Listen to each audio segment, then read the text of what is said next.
ka Border Security Force BSF Meghalaya Frontier lingbau HS Dillon Inspector General kalaang ka force kan tohkit bniah ya jingkynnoh ba sai bok lang buam bagi spy BSF kila byrngem siat ya bu men khadwai trek rumphang arjarap saw habakran sikilat pathai khubor hading kicing syakhat hau sembut menteri rangba badai pej ikdat kampo yang kesukar jela ba presiden tensong hakan opai sni khalai trek rumphang arjarap saw udilan ulaang ba force kan pej bniah jenglor ti spy hak bedai begitu kicing syak no haswa kan ki bor spy da khaput BSF Meghalaya Frontier kala kentaj ya jingkynnoh bagi spy jungka gilale don bor ba sai bok lang buam da ka baong ba BSF kadon ni ka thong nak benta ka songsuk songsngan gari what happening kicing ba kicing kendo ka BSF ka shim ba jingkynnoh penlau jan ba byrngem siat yap yu ba sai bok ubade nong trai kitnat veterinary hamuk tapur hi kadai tang ka khana lamler ha ka Kyrwoh iskilat pathai khubor ka BSF kalaong ba khadwai trek rumphang arjarap saw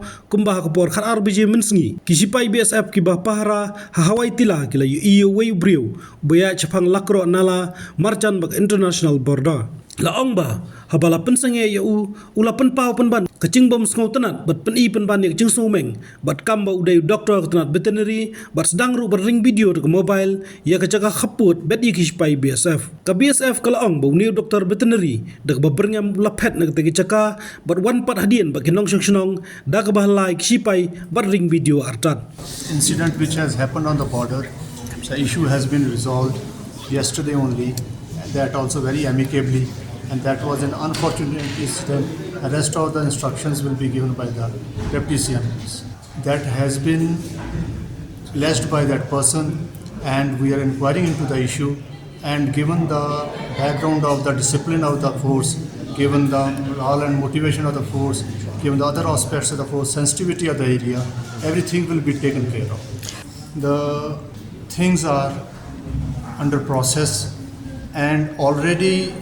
as I had told you, that yesterday everything was sorted out with Dr. Boam and with the local NGOs, with the local headmen, with the local civilians, with the police force out there, with the SDO out there, and our company commanders. All were present at the Almaram place, and it has been sorted out amicably. And we assure you that in future and till now also, we have been working for the welfare of the people, and we will keep on working for the welfare of the people.